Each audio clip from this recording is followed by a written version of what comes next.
योग पद्धति।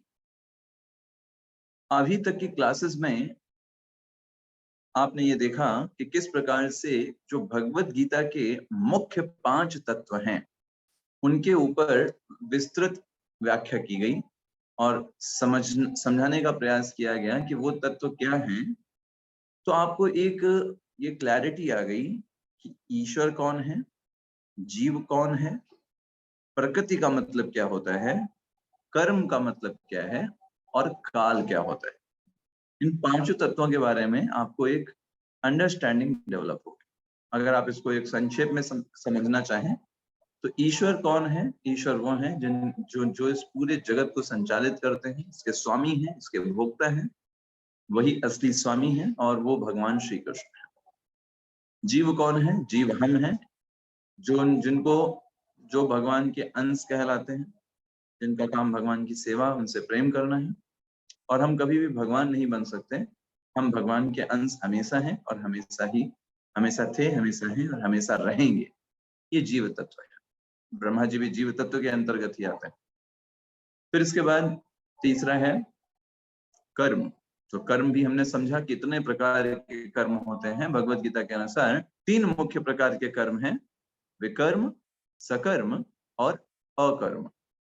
तो हमें अकर्म करना चाहिए। अकर्म वो एक्टिविटी है जो हम भगवान की प्रसन्नता के लिए और स्वयं की इंद्रिय तृप्ति के बिना करते हैं। ऐसे कार्य करने से हम समस्त कर्म बंधनों से और कर्म फलों से मुक्त हो जाते हैं। ये हमने समझा। फिर प्रकृति। प्रकृति में हमने 2 प्रकृति को समझा, भौतिक प्रकृति, आध्यात्मिक प्रकृति। तो भौतिक प्रकृति मतलब जो पंच तत्व और मन बुद्धि अहंकार से निर्मित जो भी चीजें हैं इस संसार में, वो सब भौतिक प्रकृति के अंतर्गत आती हैं। जैसे आपका टेबल, मेज, कुर्सी, सोफा सेट, दरवाजा, मकान, इवन आपका ये शरीर भी, ये इन 5 तत्वों से निर्मित है और मन बुद्धि अहंकार सूक्ष्म शरीर से निर्मित है। ये 8 तत्व मिल करके भौतिक प्रकृति का निर्माण करते हैं। तो वो भौतिक जगत की चीजें हैं। लेकिन इसके विपरीत एक भगवान की आध्यात्मिक प्रकृति है जो कि हम स्वयं हैं एज अ सोल। वो दिव्य है। जैसे भगवान दिव्य है, ऐसे ही वो सोल भी दिव्य है। तो भगवान और आत्मा में अंतर क्या है? भगवान और आत्मा में अंतर है परिमाणात्मक दृष्टि से। भगवान जो है वो अनंत है और हम तुक्ष हैं। अगर हम गुणात्मक रूप से देखें तो हम और भगवान सेम हैं, क्योंकि भगवान भी सत्य, चिद और आनंद से निर्मित हैं और हम एज अ सोल, हम भी इन 3 चीजों से ही हमारा समन्वय है, सत्य, चिद और आनंद। जैसे भगवान के ही हम अंश हैं तो भगवान के ही वो गुण हमारे अंदर भी हैं। लेकिन भगवान जो है वो अनंत हैं और हम बहुत ही छोटे हैं। इसलिए भगवान जब इस भौतिक जगत में आते हैं तो वो माया शक्ति के द्वारा मोहित नहीं होते। प्रकृति के गुणों का प्रभाव उनके ऊपर नहीं पड़ता। वो अपने कार्यों को इन प्रकृति के तीनों गुणों से परे होकर के करते हैं। लेकिन हम क्योंकि तुच्छ जीव हैं, परिमाण में बहुत छोटे हैं, इसलिए माया का प्रभाव हमारे ऊपर पड़ता है जब हम इस भौतिक जगत में आते हैं और हम प्रकृति के तीनों गुणों में आकर के उनके अनुसार कार्य करते हैं। तो इसलिए जब कोई व्यक्ति परम भगवान श्री कृष्ण, जो कि इन तीनों गुणों के परे हैं, उनकी शरण में जाकर के उनसे प्रार्थना करता है और अपने आप को समर्पित करता है, तभी वो व्यक्ति इस संसार के चक्र से निकल सकता है। ऐसा कहा जाता है जब तक कोई व्यक्ति भगवान श्री कृष्ण की शरण को ग्रहण नहीं करता, वो इस भौतिक जगत से नहीं निकल सकता। सारे देवी देवता आपको इस भौतिक जगत में बहुत सारी चीजें प्रदान कर सकते हैं, लेकिन इस भौतिक जगत के जन्म, कर्म और चक्र, मृत्यु के चक्र को खत्म कर पाना उन देवताओं के बस की बात नहीं है। इसलिए एक बुद्धिमान व्यक्ति श्री भगवान की शरण लेते हैं, क्योंकि वो हमारे पिता के समान है, जो हमारा सबसे भला चाहते। ये हो गई प्रकृति के बारे में बात। फिर हमने लास्ट में आपसे चर्चा किया काल तत्व के बारे में। हमने समझा काल में भी 2 प्रकार के वैरायटीज हैं। एक तो हम अपने स्वयं के जीवन में देखते हैं कि हम छोटे पर हमारा शरीर कितना छोटा था, और क्योंकि आत्मा इस शरीर के अंदर निवास कर रही है, इस शरीर में 6 प्रकार के परिवर्तन होते हैं। हम ये शरीर जन्म लेता है, धीरे धीरे इसमें विकास होता है, फिर ये मेंटेन रहता है, फिर अपने जैसे संतानों की उत्पत्ति करता है, फिर इसमें क्षय होता है और एक दिन ये मृत्यु हो जाती है। तो ये शरीर में परिवर्तन हो रहे हैं, ये काल के द्वारा हो रहे हैं, आप नहीं कर रहे हैं, ना ही कोई व्यक्ति कर रहा है, ना ही कोई डॉक्टर इसको रोक सकता है। अगर ऐसा होता, जितने भी बहुत अमीर लोग होते वो अपने आप को युवावस्था में रोक लेते। लेकिन काल जो है वो सबसे बड़ा, सबसे विजेता है। भगवान श्री कृष्ण गीता में स्वयं को काल के रूप में बताते हैं। कालो अस्मि, भगवान कहते हैं मैं ही काल। दूसरा, हमने काल का परिप्रेक्ष्य देखा कि अगर हम विस्तृत रूप से देखें तो ये कलयुग, द्वापर, त्रेता, सतयुग, अगर इन सारी अवधियों को जोड़ लें तो एक चतुर्युग होता है। और ऐसे जब 1000 चतुर्युग बीत जाते हैं तो ब्रह्मा जी के 12 घंटे होते हैं। इतना ही समय उनकी रात्रि भी होती है। तो एक दिन में सोचिए कितना समय हो गया। ऐसे ब्रह्मा जी एक एक दिन बिताते हुए जब 100 वर्ष की अवधि पूरी कर लेते हैं, तब ब्रह्मा जी को उस समय शरीर छोड़ना पड़ता है। और ये अवधि जब ब्रह्मा जी को शरीर छोड़ना पड़ा, जन्म से लेकर के छोड़ना पड़ा, ये महाविष्णु की एक श्वास के बराबर। और यही ब्रह्मांड की भी अवधि है।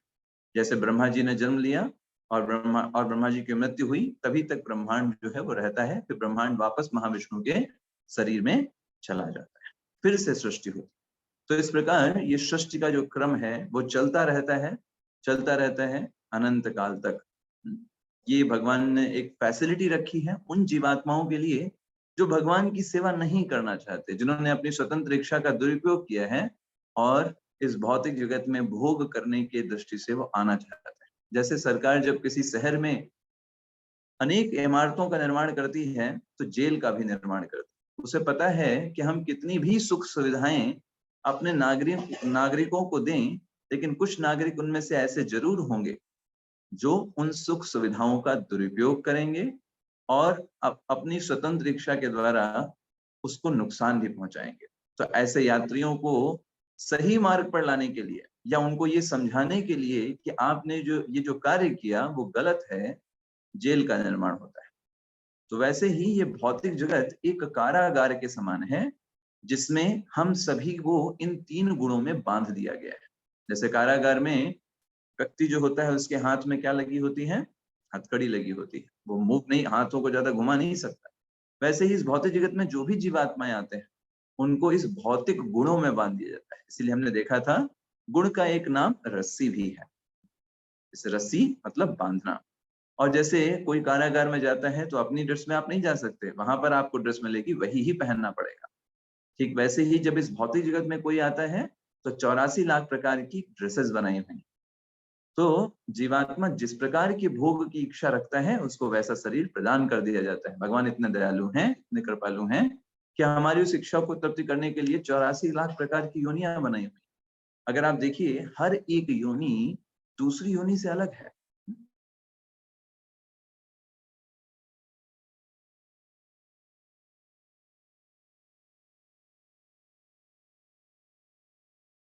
टनों टनों खाना खा सकता है। सोचिए हम आप अगर 2-3 किलो खाना खा जाएं तो हम फिर 2-3 घंटे सोएंगे, लेकिन हाथी एक बार में कई टन खाना खा सकता है और प्रकृति उसको दे रही है, हम आप नहीं दे रहे। भगवान की व्यवस्था के द्वारा उसको भोजन प्राप्त हो रहा है। एक छिपकली को कीड़े का भोजन प्राप्त है, किसने व्यवस्था किया है? आपने व्यवस्था नहीं किया, भगवान की व्यवस्था है। एक चींटी को आटा मिलेगा, चींटी को चीनी मिलेगी, सब कुछ भगवान ने जितनी योनियां बनाई हैं उनको उनके लिए भोजन भी प्रदान किया है। भगवान की इतनी बड़ी व्यवस्था है। तो हम ये इतना आसानी से समझ सकते हैं कि भगवान ने 84 लाख प्रकार की योनियां अलग अलग चीजों से बनाई हैं। अगर कोई व्यक्ति जो है, जैसे हमने आपको और भी बताया था, अगर कोई व्यक्ति बहुत अधिक अपने देह का प्रदर्शन करना चाहता है तो उसके लिए पेड़ का शरीर है। कोई व्यक्ति बहुत अधिक संभोग करना चाहता है तो उसके लिए बंदर का शरीर है, कबूतर का शरीर है ना? तो ये सब उनके लिए बने हुए हैं।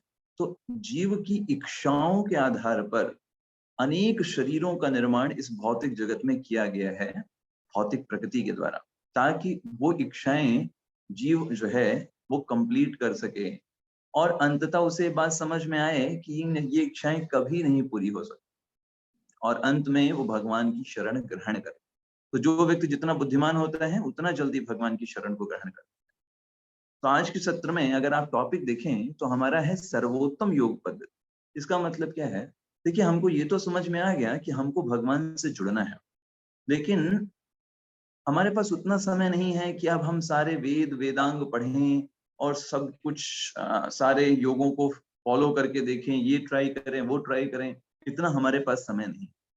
तो क्यों ना हम ये समझ लें कि भगवत गीता के आधार पर ऐसे कौन से कार्य हैं, ऐसा कौन सा योग है जो सर्वोत्तम परिणाम हमको देगा, सबसे कम समय लेकर के, सबसे कम एफर्ट लेकर के, और सबसे ज्यादा उसके रिजल्ट के आने के चांसेस भी सबसे ज्यादा हैं। तो क्यों ना हम डायरेक्ट बोलें। आजकल देखिए समाज में सब लोग क्रैश कोर्स करना चाहते हैं। क्रैश कोर्स क्या है? जल्दी कर देते हैं, कम समय में ज्यादा चीजें समझा दी जाती। वैसे ही सर्वोत्तम योग पद्धति में हम ये समझेंगे। भगवान पूरी भगवत गीता में कई बार अर्जुन को ये बात कहते हैं, अर्जुन योगी बनो। तो अभी हम कहते हैं भाई योगी बनना है, ओके। भगवान जैसे भगवत गीता में 6ठे अध्याय के 46वें श्लोक में बोलते हैं, तस्माद योगी भव अर्जुना, अर्जुन तुम योगी बनो, तुम्हें योगी बनना चाहिए। तो जब हम योगी शब्द को सुनते हैं तो हमारे मन में कई सारे ख्याल आते हैं योगी शब्द को सुनकर, है ना। हम सोचते हैं अरे योगी आदित्यनाथ भी हैं, है ना, है ना, बाबा रामदेव भी योगी हैं, है ना। और योगी एक साधु होते हैं, बड़ी बड़ी दाढ़ी होगी जिसकी, है ना, हिमालय पे तप कर रहा होगा, ओम कर रहा होगा, तो कहेंगे हाँ ये व्यक्ति योगी रहा। तो ऐसे कई लोगों ने अपने नाम में भी योगी लगा कर रखा है। तो योगी का मतलब क्या है? जो बड़ा खूंखार दिखता होगा, है ना, बाल उसके नहीं होंगे, एकदम टकला होगा, या फिर दाढ़ी बहुत बड़ी बड़ी होगी उसके पास। हम अनेक धारणाएं रख सकते हैं, लेकिन हमें याद रखना चाहिए जब योगी भगवान शब्द कह रहे हैं तो उसमें भगवान क्या कहना चाह रहे हैं, ये बात आपको समझ में आनी चाहिए। तो योगी का मतलब ये नहीं होता है कि कोई व्यक्ति बहुत व्यायाम करे, जैसे हम देखते हैं हम व्यायाम करते देखें, अनेक प्रकार के आसन रख के, भाई पाचन अच्छा होना चाहिए, ऐसे ऐसे पीठ को घुमाइए, ऐसे श्वास लीजिए, ऐसे श्वास छोड़िए। तो ये योग का उद्देश्य नहीं है। शरीर को स्वस्थ रखना ये योग का उद्देश्य नहीं है, बिल्कुल भी नहीं। दूसरा, योगी वो भी नहीं है जिनके बहुत बड़े बड़े बाल होते हैं। जनरली हम लोग देखते हैं जिसके बड़े बाल हो गए वो बड़ा साधु, छोटे बाल हैं तो छोटा साधु, है ना। ये भी नहीं योग का लक्षण है, क्योंकि बाल बड़े करने से अगर योगी हो जाते तो बहुत सारे पशु भी हैं जिनके बाल बड़े रहते, उनके कोई काटता नहीं तो वो भी योगी हो गए। हाँ, यस। योगी वो भी नहीं है जो बड़ी बड़ी सिद्धियां दिखा दे, हवा में उड़ने लग जाए, है ना, लोगों के मन को पढ़ने लग जाए, उनके मन में क्या है बता दे, उनकी बीमारियां दूर कर दे। ये योग के लक्षण नहीं है ना। ये तो सिद्धि है, ये तो चमत्कार है, इसका योग से कोई भी कनेक्शन नहीं है। तो योग वास्तव में फिर क्या है? भगवान जब अर्जुन को 6ठे अध्याय के 46वें श्लोक में बोल रहे हैं कि तस्माद योगी भव अर्जुन, अर्जुन तुम योगी बनो, तो भगवान क्या कह रहे हैं उनको, क्या क्या बोल रहे हैं उनको? तो योग को अगर हम समझने का प्रयास करें तो योग का मतलब होता है युज धातु से, संस्कृत में युज धातु से योग बना हुआ है, मतलब जोड़ना। अभी किसको जोड़ना है? देखिए हम भगवान से तो ऑलरेडी कनेक्टेड है, जैसे पिता अपने पुत्र से हमेशा संबंधित होता है ना। वो कभी अलग हो सकता है क्या? पुत्र बोल दे पिता मैं आपको पिता नहीं मानूंगा, तो उससे क्या क्या पिता पुत्र का संबंध खत्म हो गया? नहीं खत्म होता, वो हमेशा रहता है। ऐसे ही हम भगवान के अंश हैं, और चाहे हम कितना भी इसको नकारें, चाहे हम खुद उससे दूर चले जाएं, हम कभी भी इस संबंध को खत्म नहीं कर सकते। तो योग का मतलब है जोड़ना। क्या जोड़ना? कि हम जिस संबंध को भूल गए हैं, जिसको नकार करके इस भौतिक जगत में भोग करने के लिए आए हैं, उसको पुनः जोड़ना योग कहलाता है।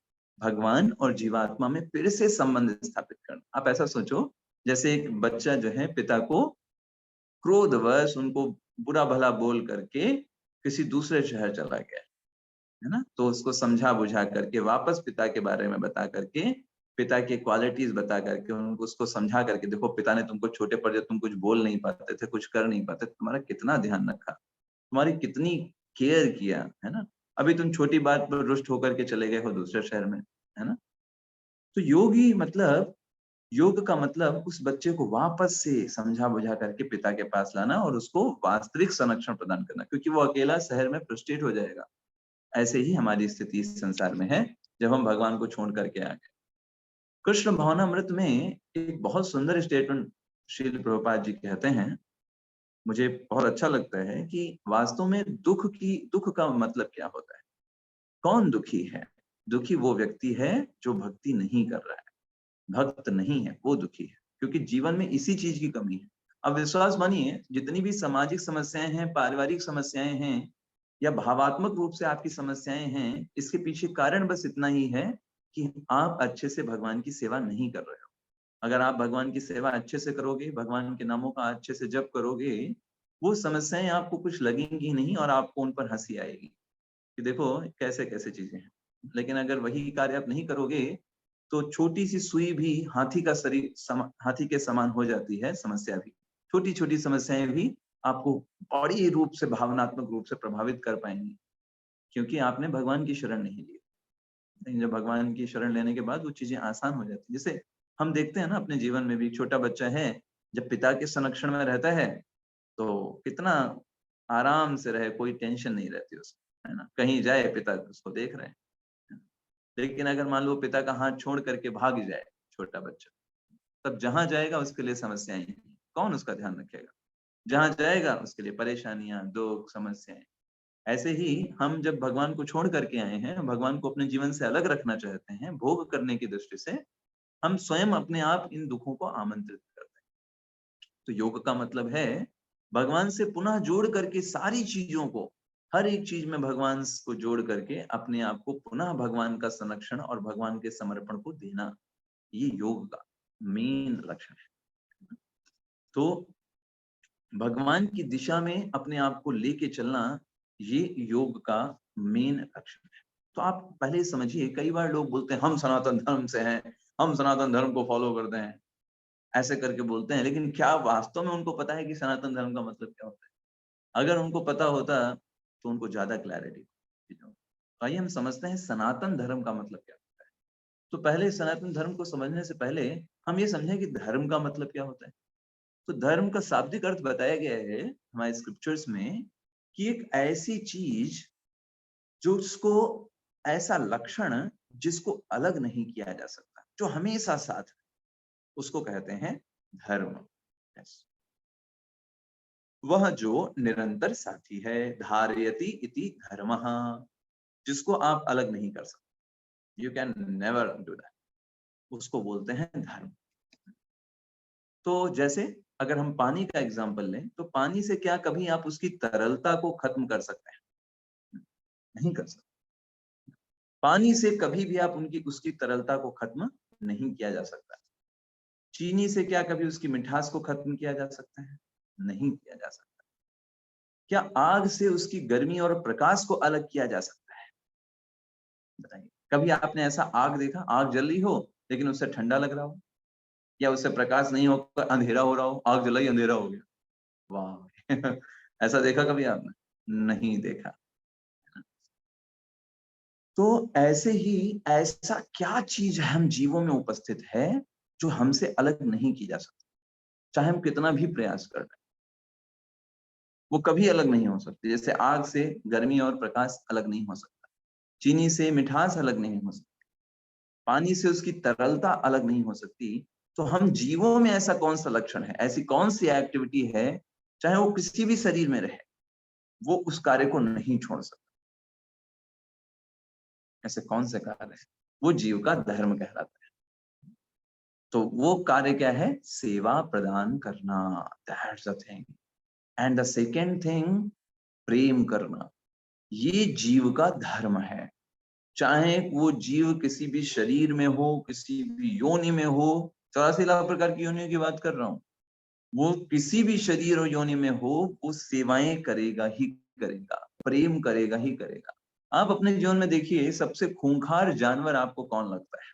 शेर, बाघ। लेकिन वो भी अपने बच्चों से प्रेम करता है। ऐसा नहीं है वो बच्चों को जाकर के घुर्राता है वो करके, जैसे हम लोगों को देख के करता है। वो भी अपने बच्चों से प्रेम करता है, उनके लिए खाना लेकर के आता है ना? तो हम देखते हैं इस संसार में प्रत्येक जीव, चाहे किसी भी शरीर में हो, सेवाएं करता है और प्रेम करता है।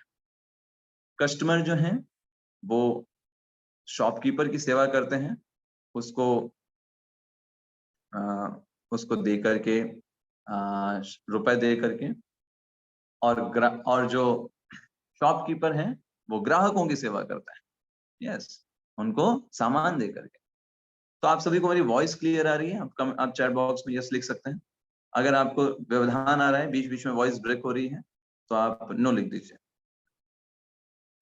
आवाज एकदम क्लियर है? ओके, ठीक है, सारे मैसेजेस यस यस के आ रहे हैं। ओके, कुछ लोगों को प्रॉब्लम आ रही थी इसलिए उन्होंने मैसेज किया था, तो मैंने कहा कंफर्म कर लेता हूँ। हो सकता है उनके में प्रॉब्लम होगी जिनको ऐसा आ रहा है। तो जीव का धर्म क्या है? सेवाएं करना, प्रेम करना। यस, सेवाएं करना और प्रेम करना, बस, इसके अलावा नहीं। आप देखोगे, आप चाहे जहां रहो, जैसे रहो, आप ये दो कार्य हमेशा करना चाहते हो। आप कोई ऐसा व्यक्ति दिखा दो जो किसी को प्रेम किए बिना रह पाए, हो ही नहीं सकता। चाहे व्यक्ति बूढ़ा हो जाए, वो अपने पोतों पोतियों से प्रेम करेगा, अपने परिवार से प्रेम करेगा। परिवार में कोई नहीं बचा प्रेम करने को, मान लो किसी कारणवश वो अकेला रह गया है घर में, तो किसी पशु को पाल लेगा, कुत्ते बिल्ली से प्रेम करेगा। बिना प्रेम किए, बिना सेवाएं अर्पित किए कोई नहीं रह सकता। आप देखिए, सुबह सुबह लोग कुत्ते टहलाने लेके जाते हैं, उनको लगता है वो कुत्ते टहला रहे हैं, एक्चुअली कुत्ता उनको टहला रहा होता है। कैसे समझ सकते हैं? अभी देखिए, कुत्ते जहां रुकेंगे उस मालिक को रुकना पड़ेगा। वो बोल सकता है नहीं तुमको यहाँ नहीं रुकना है, कुत्ता बोलेगा नहीं रुकेंगे। तो कौन किसको टहला रहा है? कुत्ता मालिक को टहला रहा है, मालिक कुत्ते को टहला रहा है। कुत्ते की सेवा हो रही है वहां। कौन कर रहा है? मालिक कर रहा है सेवा। तो कहने का आशय क्या है? हर व्यक्ति सेवाएं कर रहा है। हो सकता है हम अपने आप को स्वामी मान करके जीवित हों, हम कहें अरे हम तो घर के स्वामी हैं, मैं सबके लिए खाना पीना लाता हूँ, मैं कमा करके लाता हूँ। लेकिन आप सबसे बड़े सेवक हैं, क्योंकि आप सबकी सेवा कर रहे हो। That's the thing. आप स्वामी नहीं है, आप सेवक हैं, आप सबकी सेवाएं कर रहे हैं। पत्नी जो है वो सारे घर के लोगों सदस्यों की खाना बना करके सेवा करती है ना। ऐसे ही जो पति है या जो मेल व्यक्ति है, बाहर जाकर के अर्निंग करता है और वहां से धन ला करके परिवार की सेवा करता है। उल्टा भी हो सकता है ना। ऐसे ही बच्चे हैं, वो माता पिता की बातें मान करके अच्छे से पढ़ाई करके माता पिता की सेवा करता है, उनकी आज्ञा मान करके, है ना। और ऐसे ही माता पिता बच्चों को एजुकेशन फीस दे करके अच्छे स्कूल में एडमिशन करा करके, है ना, उनको अच्छे अच्छे संस्कार दिला करके उनकी सेवा कर रहे हैं। Is not it? ऐसा नहीं है? यस। तो हर कोई व्यक्ति सेवा कर रहा है। आप कोई मुझे ऐसा बता सकते हो कि प्रभु जी ये व्यक्ति सेवा नहीं करता, बस ये पड़ा रहता है? इवन एक व्यक्ति कुछ भी ना करे, किसी की मदद ना करता हो, बस आराम कर रहा है, कर रहा, हमें तो आराम करना पसंद है, वो व्यक्ति भी सेवा कर रहा है अपने शरीर की। वो अपने शरीर को आराम दे रहा है, अपने शरीर की सेवा कर रहा है। बिना सेवा किए कोई भी व्यक्ति नहीं रह सकता, रह ही नहीं सकता। डॉक्टर देखिए, पेशेंट की सेवा कर रहे हैं। लेकिन प्रॉब्लम क्या है, जब हम हमारी जो सेवा करने की टेंडेंसी है वो उसको, और जो प्रेम करने की टेंडेंसी है उसको, जब इस भौतिक जगत के लोगों के ऊपर हम आरोपित करते हैं, चाहे कोई भी हो, हमारे मित्र हो, संबंधी हो, परिवार के लोग, अगर हम बस उनकी ही सेवा, उनको ही बस प्रेम किया करते हैं, तो हम इस बात को जानते हैं कि समय के द्वारा हमारे उस प्रेम और हमारी उन सेवाओं को बाधित कर दिया जाता है। क्यों? क्योंकि इस संसार के जो लोग होंगे वो हमेशा नहीं रह सकते। जैसे कोई व्यक्ति अपने माता पिता की सेवा करना चाहता है, उसके अंदर बहुत इच्छा है, सेवा भाव है, प्रेम है, लेकिन क्या वो जीवन भर अपने माता पिता की सेवा कर सकता है? Is it possible? जीवन के कुछ समय के बाद माता पिता उसके साथ नहीं रहेंगे, तो सेवा वो करना चाहता है, लेकिन उसको बाधित कर दिया जाएगा, उसको निराशा प्रदान कर दी जाएगी समय के द्वारा, काल के द्वारा। तो काल जो होता है इस भौतिक जगत में हमारी सेवाओं को बाधित कर देता है। लेकिन जब हमारी उसी सेवा और उसी प्रेम को हम परम भगवान श्री कृष्ण, जो कि हमको ऑलरेडी बहुत प्रेम करते हैं और हमारे लिए इतनी सारी व्यवस्थाएं बना करके उन्होंने रखी हैं, है ना, जो पर्दे के पीछे रह करके हमको सब कुछ प्रदान कर रहे हैं, ऐसे श्री भगवान के प्रति जब हम अपनी उस प्रेम और सेवा भावना को आरोपित करते हैं, उनसे प्रेम करते हैं, उनकी सेवा करने की इच्छा हमारे हृदय में उत्पन्न होती है, तो वो हमको वास्तविक खुशी प्रदान कर सकती है। क्योंकि कोई भी काल, कोई भी समय हमारी उस सेवा भावना, हमारे उस प्रेम को खत्म नहीं कर सकता। क्योंकि परम भगवान श्री कृष्ण शाश्वत हैं, सनातन हैं, और हम एज अ सोल भी सनातन हैं। और हमारे बीच का जो संबंध है, जो प्रेम संबंध है, जो सेवाओं का संबंध है, वो भी शाश्वत है। हम जब ये शरीर छोड़ेंगे, अगला शरीर मिलेगा, वहां पर भी हम भगवान को प्रेम कर सकते हैं। लेकिन इस संसार के लोगों को हम सिर्फ इस जन्म में ही जो हमारे संबंधी हैं, मित्र हैं, उनके प्रति सेवाएं और प्रेम अर्पित कर सकते हैं। अन्य जन्मों में नहीं। अन्य जन्म में कोई और जीवात्माएं मिलेंगी, अगले जन्म में कोई और जीवात्माएं मिलेंगी, है ना। जैसे हम ट्रेन में सफर करते हैं, तो ट्रेन में सफर करते हैं तो एक ट्रेन के डिब्बे में हमको अनेक प्रकार के लोग मिलते हैं, उनसे हम बातचीत करते हैं, उनका पता पूछते हैं, हाल चाल पूछते हैं, और सब अपने अपने गंतव्य पर उतर जाते हैं और हम अपने घर चले जाते हैं। तो आप ऐसा सोचो, हमारे घर में हमारे मेन जो मुखिया हैं भगवान श्री कृष्ण हैं, और हम उस घर से निकले हैं और ट्रेन में बैठे हुए हैं। तो जब ट्रेन में बैठते हैं तो अनेक लोग मिलते हैं, तो इस समय अनेक लोग मिले हुए हैं, परिवार के लोग हैं, संबंधी लोग हैं, मित्र लोग हैं। वो सब क्या है, ट्रेन के बैठे हुए लोगों के बराबर है। लेकिन ट्रेन में बैठे हुए लोगों से आप प्रेम नहीं करते, प्रेम तो हम घर के लोगों से करते हैं। वैसे ही हमारा घर जो है वो आध्यात्मिक जगत है, और भगवान श्री कृष्ण हमारे उस प्रेम और सेवा के अधिकारी, ऐसे आप समझो। और इसलिए हमें अपने प्रेम और सेवाओं को उनके प्रति अर्पित करना चाहिए, उनको देना चाहिए। ये सनातन धर्म कहलाता है। या आपको बात समझ में आ गई? सनातन धर्म का मतलब, जो धर्म का मतलब जो हमसे अलग नहीं किया जा सकता। क्या नहीं अलग किया जा सकता? सेवा और प्रेम। और सनातन क्यों बोला है उसे? क्योंकि जब वो भगवान श्री कृष्ण के प्रति किया जाए, क्योंकि वो हमेशा रहेगा। बाकी इस संसार में प्रेम और सेवाएं हैं, वो आप हमेशा नहीं रख सकते, वो एक समय के द्वारा बाधित हो जाएंगे। अब हमारे आज का टॉपिक में अगला जो टॉपिक है, अगला जो आप बोल सकते हैं सेक्शन है, वो ये है कि इस संसार में अनेक प्रकार के मानव रहते हैं। आप वैरायटीज ऑफ पीपल देखेंगे जो अलग अलग प्रकार की प्रैक्टिसेस करते हैं। आपने देखा होगा अलग अलग प्रकार की संस्थाएं हैं, अलग अलग प्रकार के लोग होते हैं। कुछ लोग मिलेंगे वो एकदम भगवान को नहीं मानते, है ना। कुछ लोग मिलेंगे वो बोलेंगे निराकारवाद, भगवान जो है निराकार है, उनका कोई आकार नहीं है ना। कुछ लोग ऐसे मिलेंगे जो बोलेंगे देखो भाई, हम तो बस पूजा पाठ करते रहो भगवान का, हम तो प्रभु जी 3 घंटे पूजा करते हैं। अच्छा, 3 घंटे आप पूजा करते हैं? हाँ, क्या करते हैं? हम ये पाठ करते हैं, दुर्गा जी का पाठ करते हैं, हम गणेश जी का पाठ करते हैं, फिर हनुमान चालीसा पढ़ते हैं, फिर शंकर जी का उपासना करते हैं, शंकर चालीसा पढ़ते हैं। ऐसे ऐसे करते हैं हम 3 घंटे प्रभु जी पूजा करते हैं। ऐसे लोग भी मिलेंगे आपको।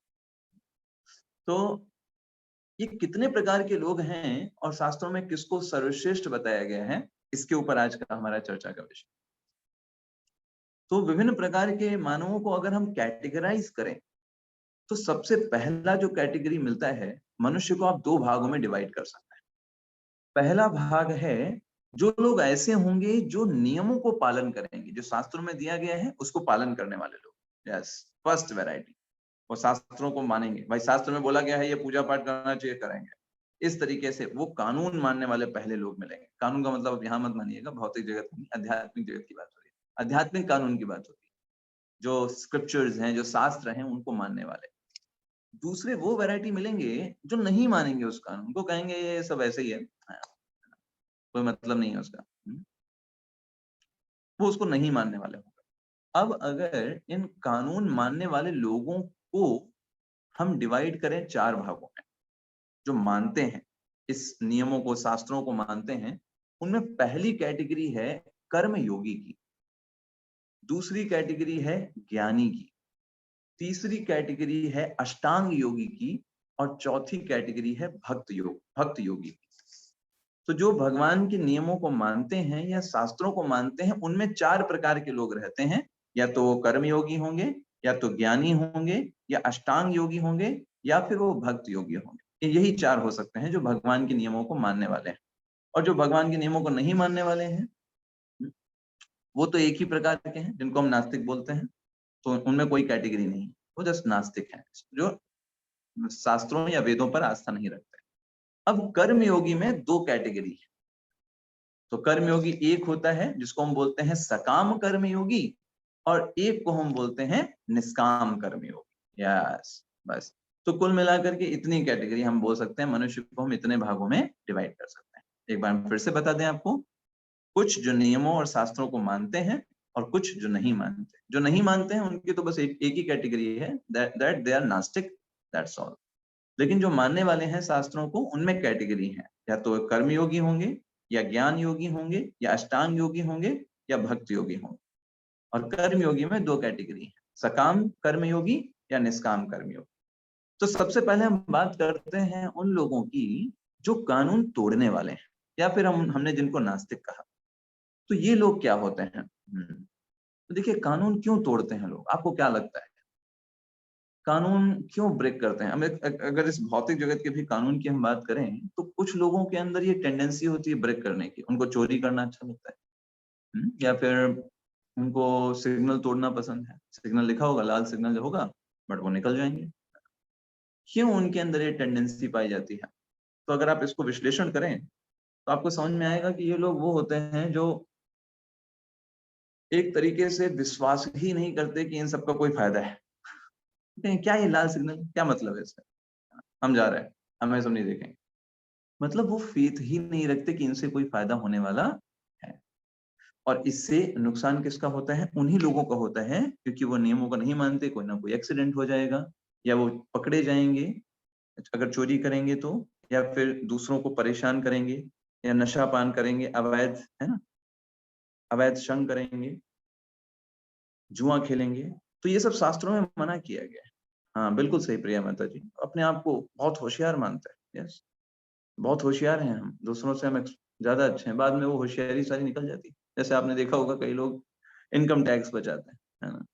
तो सरकार ने नियम बनाया है ना, आप नियम मानिए, सरकार को इनकम टैक्स दीजिए, ये सरकार का नियम। लेकिन वो लोग कहते हैं नहीं, हम थोड़ा होशियार बनते हैं, इनकम टैक्स उल्टा-सीधा बना बचा करके दिखा देंगे। बाद में क्या होता है, वो पकड़ करके ले जाती है उनके सारे पुलिस, और ज़्यादा उनको पैसे देने पड़ते हैं।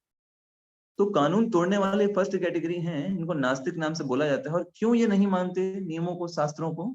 देखिए क्या है, आपको क्या लगता है, ये व्यक्ति जो चोरी करते हैं या फिर सिग्नल नहीं मानते हैं, क्यों ये नहीं मानते हैं?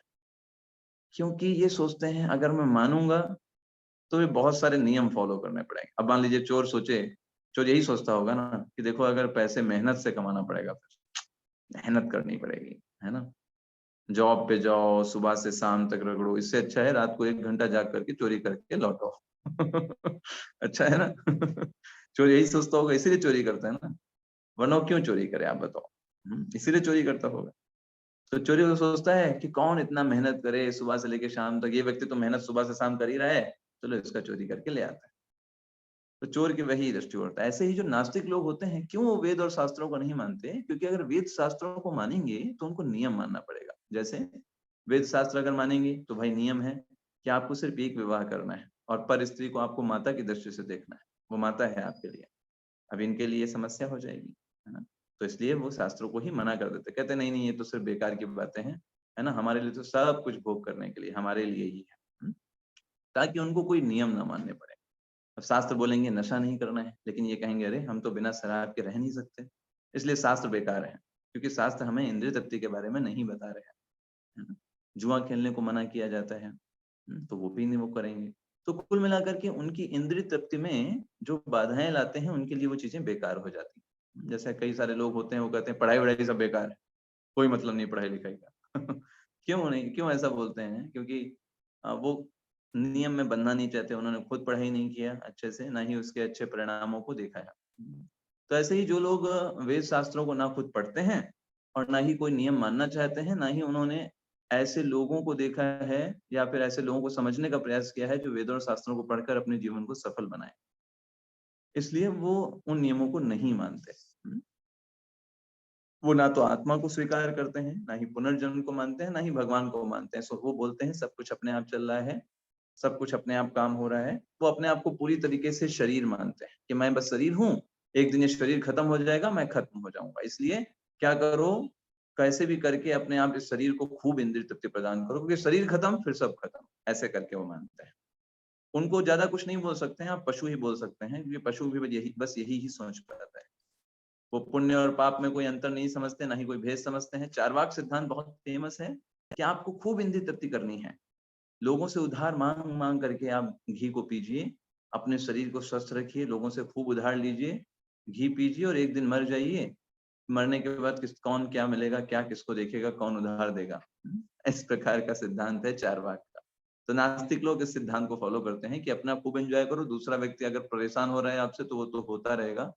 चीज़ें समाज में होती रहती हैं, हम क्या कर सकते हैं? लेकिन अपने मज़े में कोई कमी नहीं होनी चाहिए। ऐसा करके उनका सिद्धांत होता है। इसे चार्वाक सिद्धांत बोलते हैं। और वो सब कुछ का स्वामी अपने आप को मानने लगते हैं। भगवान भगवत गीता में ऐसे लोगों के लिए तीसरे अध्याय में 27वें श्लोक में लिखते हैं प्रकृति क्रियमाणानि गुणे कर्माणि सर्वसा अहंकार विमूढ़ आत्मा कर्ताहम इति मन्यते। वो अपने आप को कर्ता मानते हैं कि मैं सब चीजों को कर रहा हूँ। पैसे कौन ला रहा? मैं।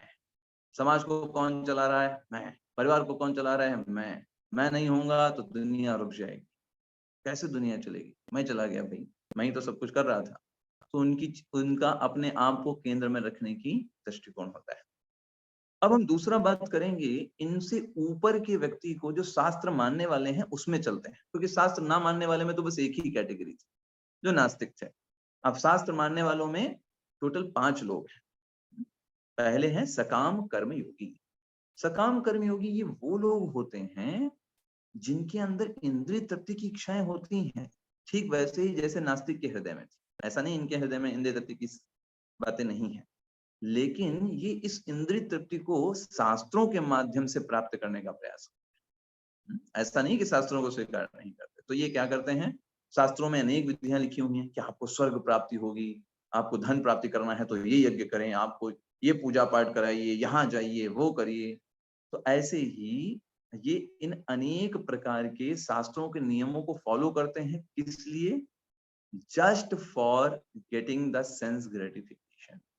इस संसार में सुख प्राप्त करने के लिए, इस संसार में अपने आप को और भौतिक तरीके से अच्छा करने के लिए ये क्या करते हैं, अनेक प्रकार के नियमों को फॉलो करते हैं, अनेक प्रकार के व्रत करते हैं, अनेक प्रकार के हवन करते हैं। इनको बोलते हैं सकाम कर्मयोगी या फिर कर्मकांडी भी बोलते हैं इनको, है ना। वो अपना जो मेहनत करते हैं कि तो भाई हमने यज्ञ किया, हमको देवताओं से वरदान चाहिए, क्यों, हमें और भोगना है, हमें अच्छा वर चाहिए, अच्छा वधु चाहिए, अच्छे पुत्र चाहिए, धन धान्य चाहिए, है ना।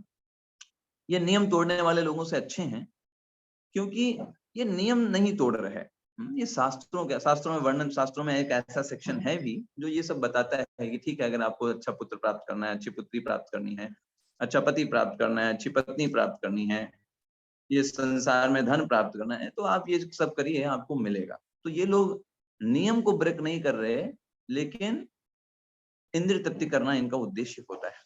विधि विधान पालन करते हैं, वेदों के कर्म कांडों का पालन करते हैं, देवी देवताओं की पूजा करते हैं उनसे भौतिक इच्छाओं की पूर्ति के लिए। और लंबे समय के पश्चात ये लोग मनुष्य जीवन के वास्तविक लक्ष्य को जान पाते हैं। बहुत बहुत समय लगता है इनको कि भाई मनुष्य जन्म का उद्देश्य ये सब भौतिक जगत में ऊंचा होना नहीं था, है ना। ये उनको बहुत समय के बाद में समझ में आता है। भगवत गीता में भगवान ऐसे लोगों को अल्प बुद्धि बोलते हैं। अल्प बुद्धि क्यों बोला? ये नहीं बोला कि दुर्बुद्धि नहीं बोला उनको, भगवान ने क्या बोला? अल्प बुद्धि बोला। अगर आप 7वें अध्याय का 20वां श्लोक देखिए, तो भगवान बोलते हैं कामस्ते स्ते हत ज्ञाना प्रपद्यन्ते अन्य देवता। तो ऐसे लोगों की बुद्धि जो होती है वो कामनाओं के द्वारा मोहित हो जाती है। उनको इतना ज्यादा इस भौतिक जगत में भोग प्राप्त करने की इच्छा होती है कि वो भगवान को कभी समझना नहीं चाहते, इस जीवन को कभी समझना नहीं चाहते, बस इस संसार में भोग करना चाहते हैं। तो इसलिए वो देवताओं के पास जाते हैं। भगवान ऐसे लोगों को बोलते हैं अल्प बुद्धि। क्यों अल्प बुद्धि क्यों बोला? क्योंकि भगवान ने बोला अल्प बुद्धि है इनके पास। क्यों? क्योंकि शास्त्रों के माध्यम से चल रहे हैं। ऐसा नहीं है कि नियमों को तोड़ रहे हैं, है ना। पशु नहीं है, शास्त्रों को मान रहे हैं, एटलीस्ट देवी देवताओं के पास जा रहे हैं, थोड़ी बुद्धि है, शास्त्रों को तो कम से कम स्वीकार कर रहे हैं, इसलिए इनको अल्प बुद्धि के नाम से जाना जाता है। तो कर्मयोगी जो होते हैं, दूसरा होता है निष्काम कर्मयोगी। वो थे सकाम कर्मयोगी, अब अगला स्टेप क्या है? निष्काम कर्मयोगी। ये वो योगी होते हैं, पहले देखिए उनमें था सकाम। सकाम का मतलब उनके अंदर कामनाएं थी, लेकिन ये कौन है? निष्काम। निष्काम का मतलब होता है इनके अंदर अपना जो कर्म कर रहे हैं उसके फलों को भोगने की इच्छा नहीं, कि मैं ये कर रहा हूं मुझे इसका फल मिलना चाहिए, नहीं। ऐसे निष्काम कर्मयोगी अपने कर्मों के फलों से आसक्त नहीं होते। वो सबके लिए अपना पूरा मेहनत करते हैं, अपना पूरा 100% देते हैं, और उसके फल की वो आकांक्षा नहीं करते। आप ऐसे समझिए, जैसे एक बच्चा है, वो अपने एग्जाम्स की तैयारी कर रहा है, जोर शोर से 100%, सारे दिन एकदम क्लासेस अटेंड किया, टीचर्स को पूरा सुबह, टीचर जब बोलना स्टार्ट करते हैं, जब एंड करते हैं, तब तक अच्छे से सुना, प्रॉपर नोट्स बनाए, अच्छे से एग्जाम्स भी देने गया, और फिर आराम से बैठे। फल की चिंता नहीं, रिजल्ट चाहे जो आए, पास हो फेल हो, उससे हमें फर्क नहीं पड़ता, because I have given my best. समझ में बात आई आपको? क्योंकि मैं जो कर सकता था वो मैंने अपना अच्छे से किया। ऐसे ही हमारे संबंधों में भी होता है। हम अपने संबंधों में अपना बेस्ट दें कि हम कितना अच्छे से उस संबंध को निभा सकते हैं। अब दूसरा व्यक्ति उसको नहीं समझ रहा है, वो नहीं मान रहा है, उस पे हमारा कोई अधिकार नहीं। ये हुआ निष्काम कर्मयोग। निष्काम कर्मयोगी अपना बेस्ट देता है, give your 100% and leave the rest. अपना आप 100% दो और कभी भी उस फल की आकांक्षा मत करो कि क्योंकि आपने 100% दिया तो दूसरा व्यक्ति भी आपको 100% दे। दैट वो उसके ऊपर है। Why should I think that कि उस व्यक्ति को कैसा व्यवहार करना चाहिए। निष्काम कर्मयोगी के लिए भगवान भगवत गीता में दूसरे अध्याय के 47वें श्लोक में बोलते हैं, ये बहुत इंपॉर्टेंट श्लोक है, भगवत गीता का बहुत फेमस श्लोकों में आता है। कर्मण्येवाधिकारस्ते मा फलेषु कदाचन मा कर्म फल हेतुर्भुर मार्ते संगोस्त्वा कर्मणि। अर्थात कर्मण्य व अधिकारस्ते, आपको सिर्फ कर्म करने का अधिकार है। आप अच्छे से बच्चों का ध्यान रखिए, उनको खूब टेक केयर करिए, उनको अच्छे संस्कार दीजिए, उनको अच्छे स्कूल में एडमिशन कराइए, उनको प्रॉपर खाना दीजिए, उनको अच्छे लोगों का संग प्रदान करिए, उनके लिए एक अच्छा एनवायरनमेंट बनाइए, घर में खूब सारी फैसिलिटी दीजिए। ये आपका काम है। अब वो बच्चा अच्छे संस्कार लेगा या नहीं लेगा, वो अच्छा बनेगा कि नहीं बनेगा, that is not in your hand. बहुत सारे माता पिता प्रयास करते हैं, उनको सब कुछ देते हैं, लेकिन बच्चे नहीं होते अच्छे। बच्चे इतना सब कुछ अच्छा प्रदान करने के बावजूद भी गलत मार्ग पर चले जाते हैं। You can not do that. आप कुछ नहीं कर सकते। तो आप क्या कर सकते हो? Give your 100%। क्योंकि हर जीवात्मा अपने भाग्य को लेकर के आता है। यस, आप कितना भी देंगे, अगर उसका भाग्य गलत मार्ग में है तो उसको गलत मार्ग में ले ही जाएगा और बाद में फिर से सही मार्ग में लाएगा, क्योंकि आपने उसके उसके जो रूट्स हैं उसको स्ट्रांग बना करके रखा है। अगर आपने रूट्स में उसको छोटे पर से उसके अंदर भक्ति प्रदान किया है, उसको सेवा भावना ये सब से ओतप्रोत रखा है, वो गलत मार्ग में जाएगा भी तो एक दिन लौट करके सही मार्ग में लौट आएगा। So give your best. जैसे हमने आपको पहले एग्जांपल दिया कि एक बच्चा एग्जाम पूरा तैयारी कर लिया, अच्छे से नोट्स बनाया, सब किया, पेपर भी अच्छे से दे आया, अब क्यों टेंशन ले? रिजल्ट की क्यों टेंशन ले? वो उसके टेंशन लेने का विषय नहीं। इसलिए भगवान बोलते हैं मां फलेषु कदाचन, फल की चिंता मत करो। क्यों ना फल की चिंता करो? क्योंकि फल जो है वो बहुत सारी चीजों पर फैक्टर है उसके लिए। ऐसा नहीं कि सिर्फ आपने तैयारी किया है इसलिए आपका रिजल्ट अच्छी आना चाहिए। नहीं, बहुत सारे कारण हो सकते हैं आपका परिणाम बुरा आने के।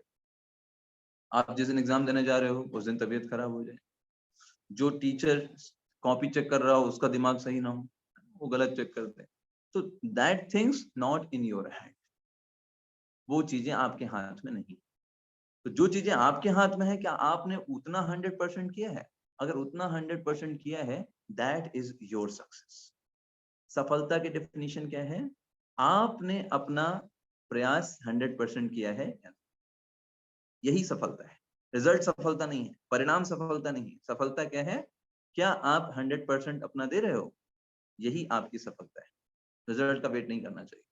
आपको एग्जाम्स की तैयारी कर रहे हो, रिलेशनशिप्स हो, if you are giving your 100%, that's all, that is your success.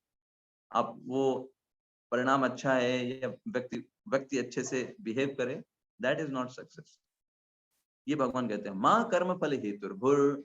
अगर रिजल्ट अच्छा आ जाता है तो स्वयं को उस कर्म के फल का हेतु मत मानो, क्योंकि आप अकेले नहीं थे। आप इस बात को याद रखिए कि जब आपका रिजल्ट अच्छा है तो ऐसा नहीं कि सिर्फ आपकी मेहनत का वो फल है, आपके टीचर्स का फल है, आपके माता पिता ने आपको अच्छा एनवायरनमेंट दिया, आपको आपको स्कूल के द्वारा एक अच्छा एनवायरनमेंट दिया गया।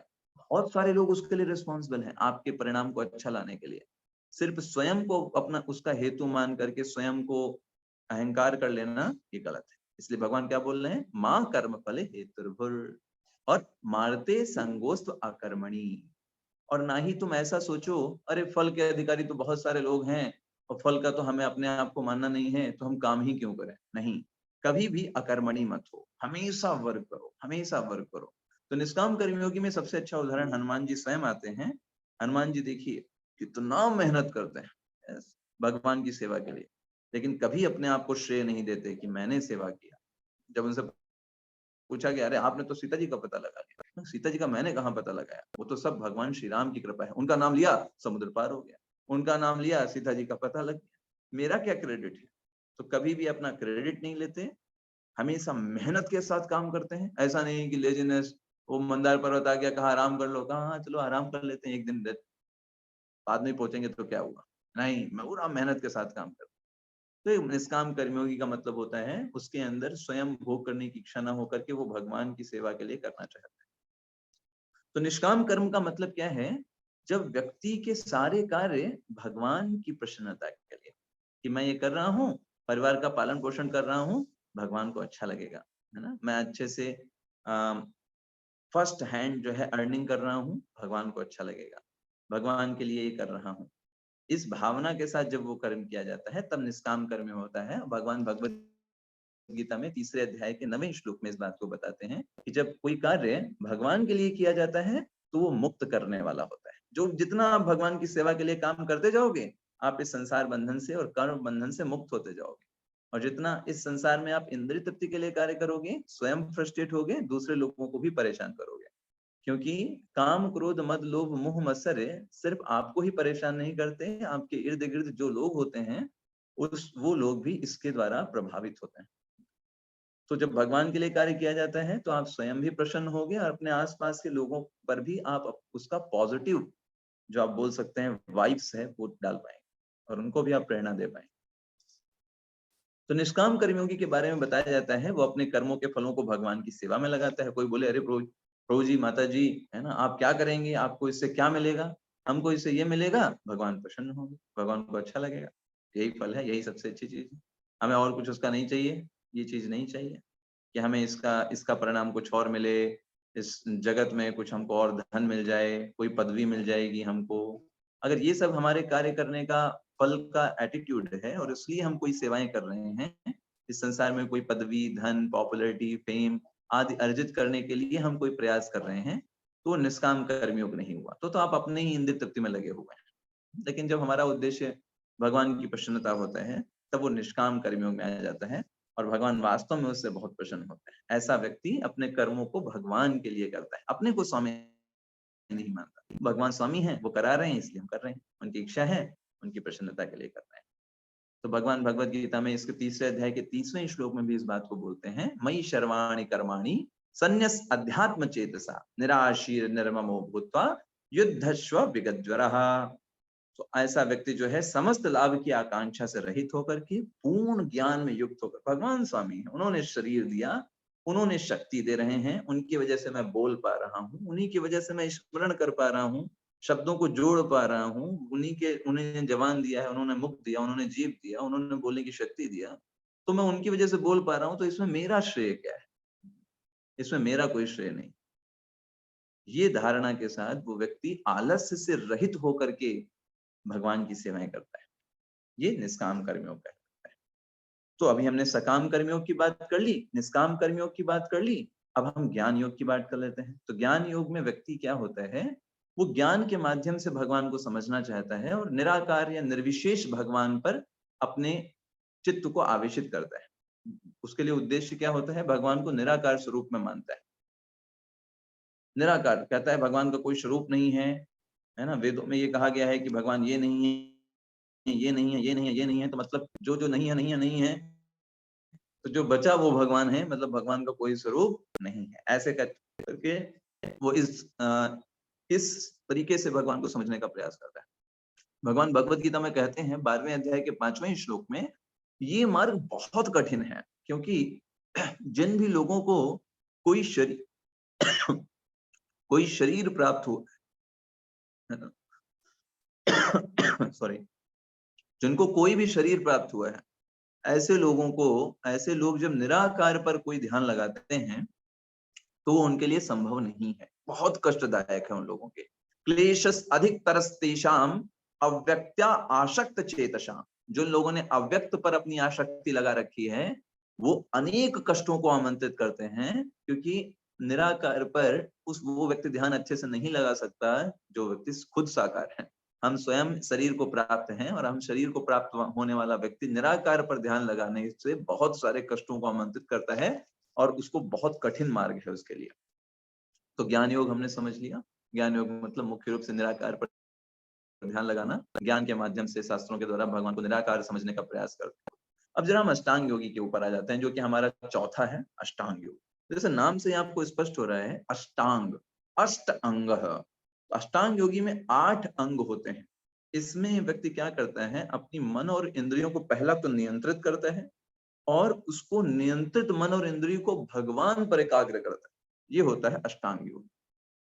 तो होता क्या है, ये जो 8 अंग हैं इसके, यम, नियम, आसन, प्राणायाम, प्रत्याहार, ध्यान, समाधि। ये जो छठा है वो धरना नहीं है, वो धारण है, उसको आप सही कर लीजिएगा। धारण, ध्यान, समाधि। तो ये जो 8 स्टेप्स हैं, इसको वो फॉलो करते हैं। आजकल योग के नाम पर यही हो रहा है, योग के नाम पर सिर्फ आसन और प्राणायाम सिखाया जाता है, वो योग नहीं है। इसको योगा योगा बोल करके international yoga day, yoga yoga बोलते हैं। वो सिर्फ तीसरा और चौथा स्टेप है, दैट्स ऑल। पूरा जो अष्टांग योग है वो ये 8 स्टेप्स हैं, जिसमें यम का पहला है नियम, जो शास्त्रों के द्वारा जो मना किया गया है उसको ना करना। नियम का मतलब क्या करना है वो चीज। आसन के द्वारा हम अपने इंद्रियों को नियंत्रित करते हैं, प्राणायाम के द्वारा अपने मन को नियंत्रित करते हैं, प्रत्याहार के द्वारा हम अपने मन को भौतिक विषयों से, मन और इंद्रियों को भौतिक विषयों से निकालते हैं, धारण के द्वारा हम भगवान को धारण करते हैं, ध्यान के द्वारा उन पर ध्यान लगाते हैं, और समाधि में हम पूरी तरीके से स्टैब्लिश हो जाते हैं भगवान से जुड़ने में। यह अष्टांग योग पद्धति बहुत कठिन है इस भौतिक जगत के लिए, खास करके कलयुग के लिए, क्योंकि इसमें आवश्यकता होती है ध्यान की, और हमें पता है कि हम कितना अच्छा ध्यान कर लेते हैं, है ना। हम हमारा ध्यान देखिए कितना कमजोर है। अगर मैं आपसे बोलूं कि 6 सेकंड के लिए भी अगर हमें किसी एक चीज पर ध्यान कर पाए तो वो हमारे लिए संभव नहीं है। जब भगवान ने यही चीज अर्जुन को बताई तो अर्जुन ने भी इसको रिजेक्ट कर दिया था। तो जब कोई व्यक्ति अष्टांग योग पद्धति करता है, वो कई प्रकार की सिद्धियों को अर्जित कर सकता है। 8 प्रकार की सिद्धियां होती हैं।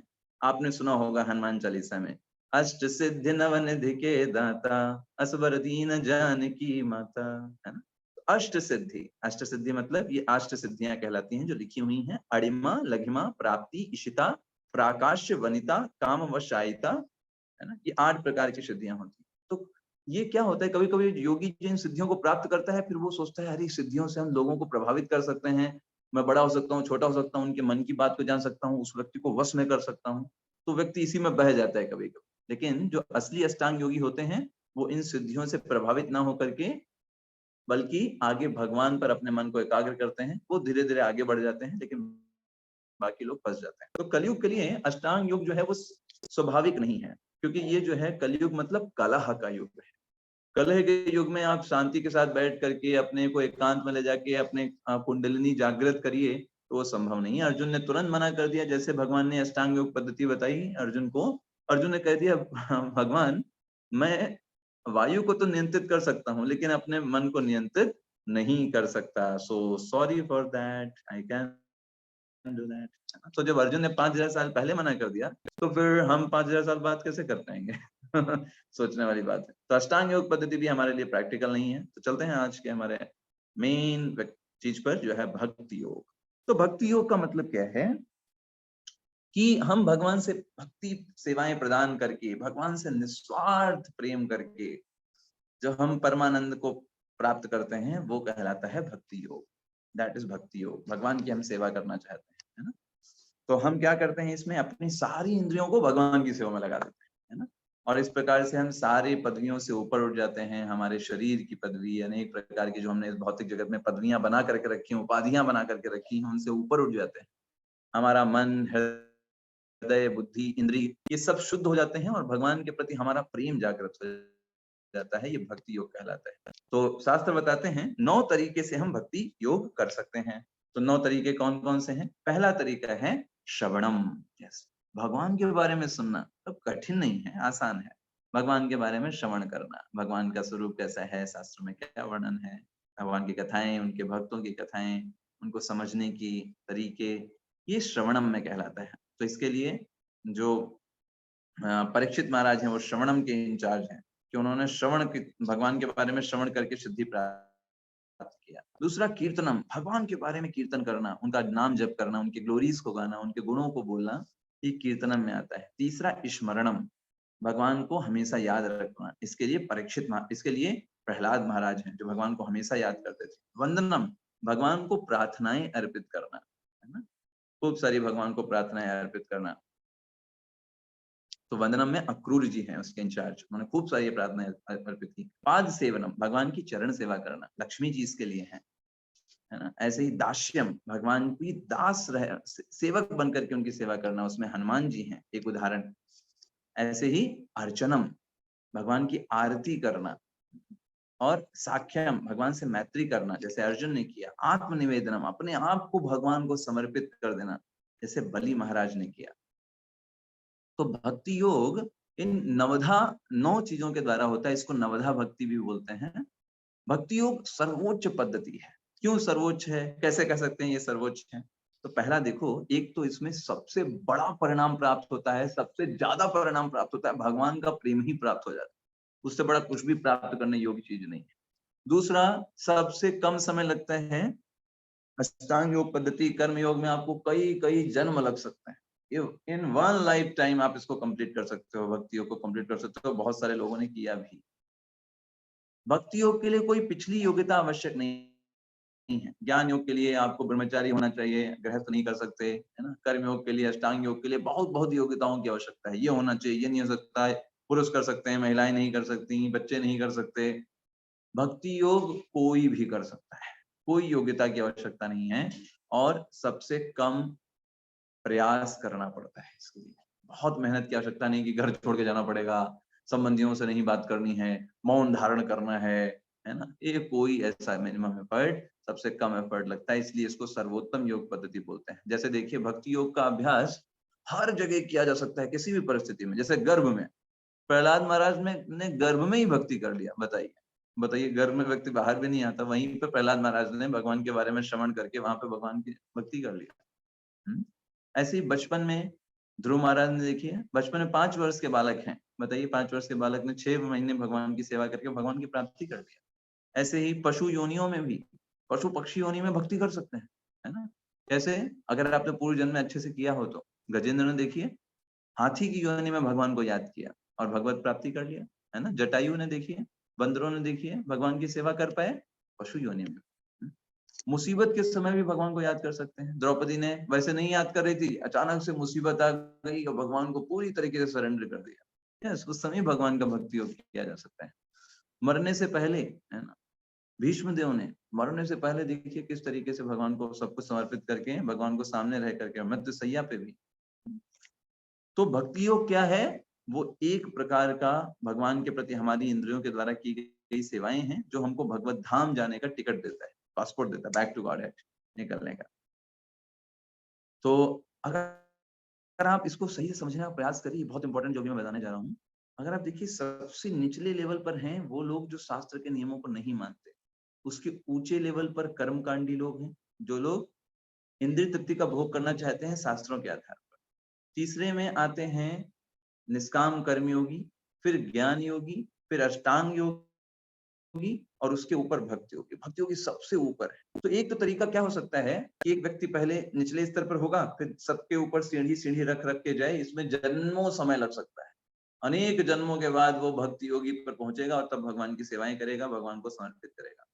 या तो वो डायरेक्ट जहां कहीं पर भी है, चाहे वो अभी लॉ ब्रेकर पे हो, नियम मानने वाले पर ना हो, या सकाम कर्मयोगी पे हो, निष्काम कर्मयोगी हो, जहां पर भी हो वहीं से भक्ति योग करने लग जाए और भगवान को सेवाएं अर्पित कर सकता है, कोई प्रॉब्लम नहीं है।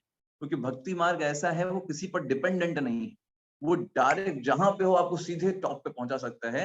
जैसे लिफ्ट का उदाहरण आता है, एक होता है सीढ़ी, हम सीढ़ी सीढ़ी जाएं, पहले निष्काम कर्मयोग करें, फिर उसके बाद हम अष्टांग योग करें, ज्ञान योग करें, फिर अष्टांग योग करें, फिर भक्ति योग पहुंचे। एक तो ये तरीका है, इसमें जन्मों जन्मों लग जाएंगे। या फिर हम जहां कहीं भी हो उसी समय भगवान को अपनी सेवाएं करने लग जाएं, उनसे प्रेम करने लग जाएं, हम तुरंत ही टॉप पे पहुंच सकते हैं, जैसे ये लिफ्ट पहुंचा देती है। किसी भी फ्लोर पे हो, टॉप फ्लोर पे पहुंचना है, लिफ्ट में घुसो, बटन दबाओ, सीधे टॉप फ्लोर।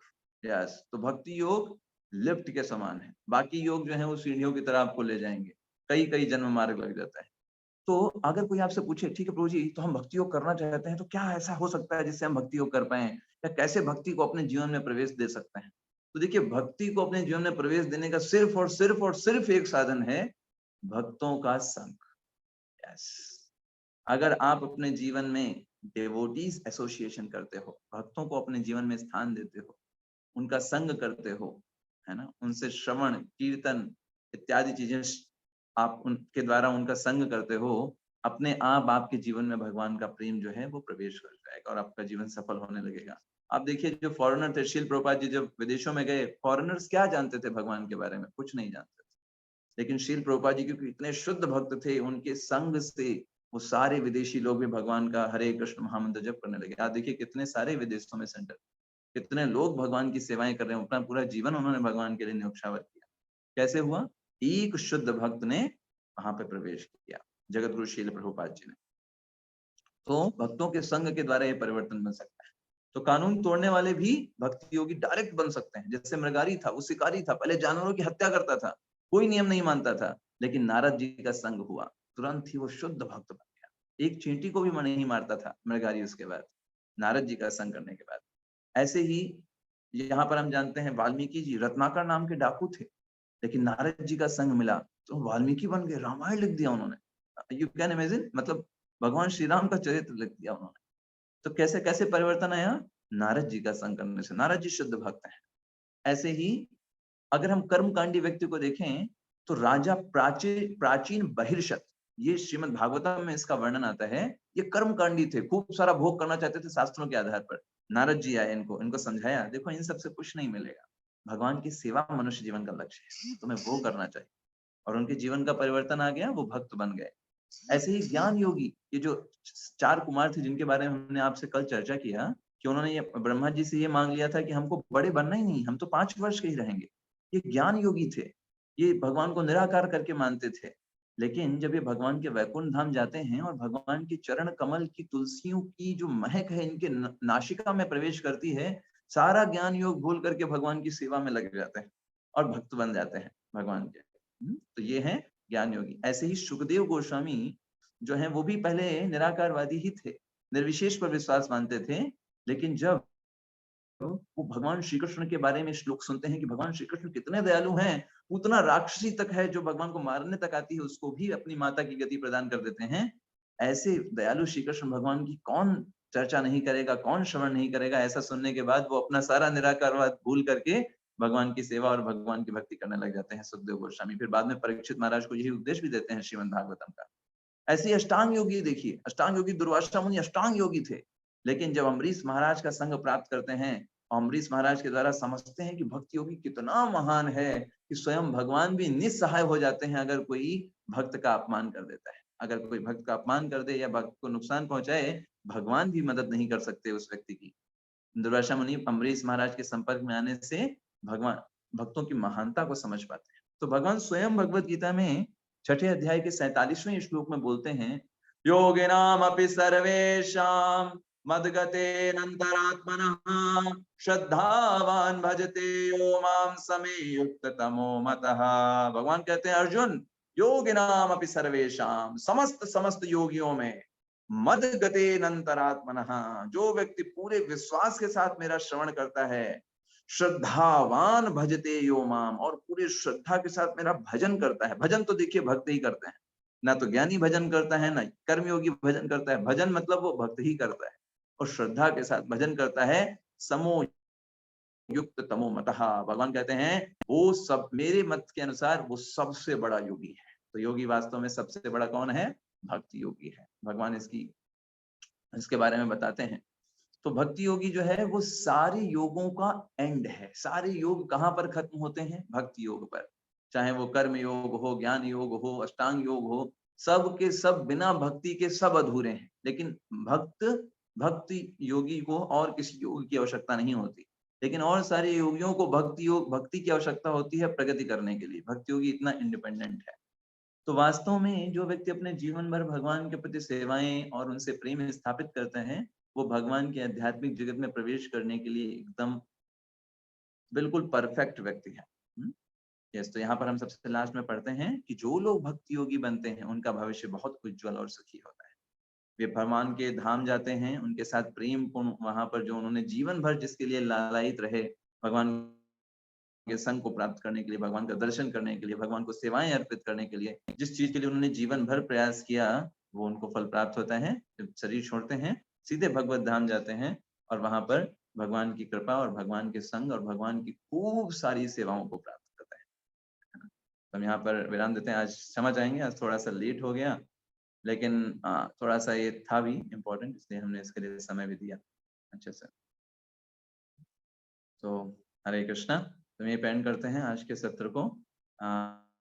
बहुत बहुत धन्यवाद, आप लोग इतने अच्छे से पार्टिसिपेट कर रहे हैं, खासकर कि वो लोग जो एकदम यहाँ पे वीडियो ऑन रखे हैं और अच्छे से पार्टिसिपेट कर रहे हैं। तो ये हमें भी प्रेरणा देता है, हमें भी इंस्पिरेशन देता है कि आप कितने एक्टिव होकर के सुन रहे हो, इससे हमें भी प्रेरणा मिलती है ना? श्रीमद् भगवद गीता की जय, श्रील प्रभुपाद की